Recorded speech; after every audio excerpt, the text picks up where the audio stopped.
Apakah orang miskin dilarang berkembang biak? Artinya, orang kaya boleh berkembang biak sebanyak-banyaknya. Apakah seperti itu? Yuk kita bahas. Artinya mereka yang ekonominya lemah, yang kayak saya nggak bisa dipaksa, nggak perlu dipaksa bansos, ya. Ya lagi pula saya juga anaknya cuma dua ya. Tapi poin saya adalah Dan kaya raya. apa? Dan kaya raya. Tidak benar. Umumnya orang kalau anaknya banyak dan dia kalangan menengah ke bawah, hidupnya akan semakin sulit. Itu nggak bisa dibantah Kok oleh. kayak ditakut-takutin gitu sih, Bang Ade? Nggak perlu orang ditakut-takutin supaya jangan punya banyak anak. Ya, oke guys. Hari ini kita bahas vasektomi yang lagi viral ya. Sebuah statement yang disampaikan oleh salah satu pejabat publik ya di sebuah provinsi yang menjadikan polemik di tengah masyarakat karena mensyaratkan orang-orang yang ingin mendapatkan bantuan sosial harus melakukan vasektomi bagi laki-lakinya.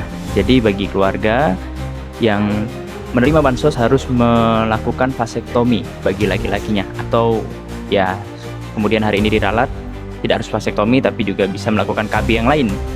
Ya, apakah ini karena sudah terjadi polemik dan perdebatan di muka publik, dan hari ini kita melihat sejak statement itu disampaikan, MUI sudah menyatakan sikap bahwa vasektomi itu haram.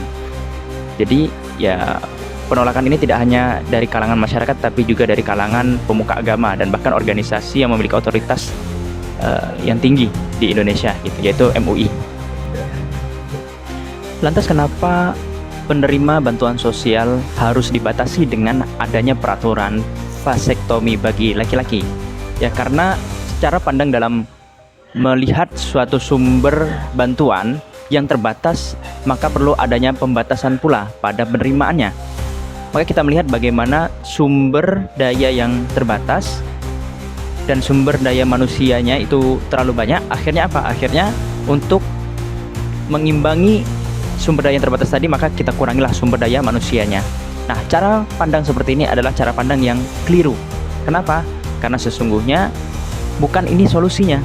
Solusinya adalah kita lihat bagaimana bantuan sosial ini adalah tanggung jawab negara, tanggung jawab pemerintah untuk memberikan bantuan kepada orang-orang yang memang memerlukan bantuan. Maka siapakah yang salah ketika banyak orang yang susah? Maka dilihat dulu akar masalahnya. Jangan tiba-tiba langsung kita tembak. Akar masalahnya adalah jumlah penduduknya, maka kurangi dan batasi kelahirannya. Ini adalah sesuatu yang keliru menurut kami. Kemudian berbicara tentang miskin atau tidak miskin, ini juga menjadi polemik tersendiri di masyarakat dan juga di pemerintahan. Kenapa? Karena dari datanya pun kita masih sangat-sangat meragukan data mana yang benar. Menurut data BPS, orang miskin di Indonesia tidaklah banyak, tidaklah signifikan. Akan tetapi data terbaru yang dikeluarkan oleh Bank Dunia, 60% warga Indonesia berada pada garis kemiskinan. Nah, ini menjadi sebuah polemik tersendiri. Karena kenapa? Karena seakan-akan pemerintah tidak ingin mengakui bahwa warganya hidup dalam keadaan yang kekurangan. Maka di sini kita perlu garis bawahi, teman-teman ya. Kemudian coba kita renungkan kembali, teman-teman. Kita sudah 79 tahun merdeka di Indonesia, dan hari ini kita merasakan bagaimana kondisi kemiskinan di Indonesia ini sungguh sangat memprihatinkan. Bukan menurun, tapi justru data terbaru menunjukkan lumayan besar ya, tinggi. Nah, ini kan sangat kontradiktif dengan kondisi kita, negara yang memiliki kekayaan alam yang luar biasa, baik itu minyak yang di dalam perut bumi maupun minyak yang ditanam di atas tanah. Ini adalah sebuah potensi yang hari ini tidak kita temukan bagaimana hasil dan juntrungannya, dan apakah kekayaan alam Indonesia ini selama bertahun-tahun ternyata tidak sampai ke masyarakat atau bagaimana, sehingga hari ini kita merasakan kondisi yang memprihatinkan. Permasalahan kemiskinan dan juga pembatasan keturunan adalah sesuatu yang sepertinya berbeda. Kenapa? Karena kemiskinan sendiri harus diatasi dengan cara-cara untuk mengatasi kemiskinan, yaitu dengan menciptakan lapangan kerja, meningkatkan taraf pendidikan pada masyarakat, dan juga menemukan investasi-investasi baru untuk terciptanya lapangan kerja di suatu tempat atau suatu daerah. Nah, sedangkan pembatasan keturunan ini jika dikaitkan dengan kemiskinan kurang elok. Kenapa?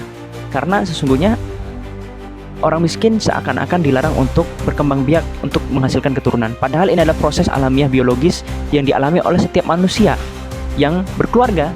Maka hari ini kita melihat kebijakan yang disampaikan ini adalah kebijakan yang sangat-sangat blunder ya, sangat-sangat keliru karena tidak sesuai dengan hak asasi manusia. Dan bahkan dalam Islam, MUI sudah mengatakan bahwa vasektomi adalah sesuatu yang diharamkan karena mencabut hak ya, seorang laki-laki ya, yang mana memang laki-laki itu bisa ya secara alami untuk menghasilkan keturunan. Baik, di akhir kami ingin menyampaikan bahwa seakan-akan kemiskinan ini tidak diselesaikan secara mendasar dan terus dipelihara, apalagi di sistem demokrasi kapitalis saat ini yang mana kemiskinan dan kebodohan adalah aset jangka panjang untuk meraih banyak suara.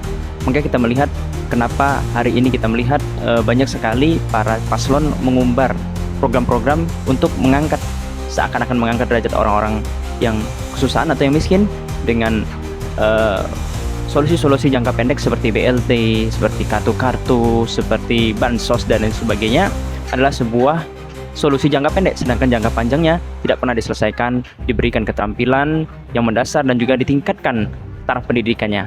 Maka kita melihat juga proses reproduksi juga merupakan sesuatu proses alamiah yang dialami oleh setiap orang. Maka mengambil hak yang dimiliki oleh orang pada laki-laki adalah sebuah pelanggaran HAM ya, dan juga dilarang di dalam Islam. Nah, sebagaimana dalam surat Al-Isra ayat 31, Allah Subhanahu wa taala berfirman, "Dan janganlah kamu membunuh anak-anakmu karena takut miskin, kamilah yang memberi rezeki kepada mereka dan kepadamu. Membunuh mereka itu sungguh suatu dosa yang besar." Jadi Al-Qur'an telah Allah sampaikan bahwa membunuh anak-anak karena takut miskin. Jadi korelasinya sangat berkaitan dengan apa yang kita bahas hari ini, bahwa kemiskinan berkaitan dengan proses reproduksi. Jadi jangan sampai kita termasuk orang-orang yang dicela atau yang diperingatkan dalam Al-Quran bahwa kita termasuk golongan orang-orang yang takut miskin atau takut tidak memberikan rezeki, karena rezeki itu datangnya dari Allah Subhanahu wa taala. Sekian, wassalamualaikum warahmatullahi wabarakatuh. Barakallahu fikum.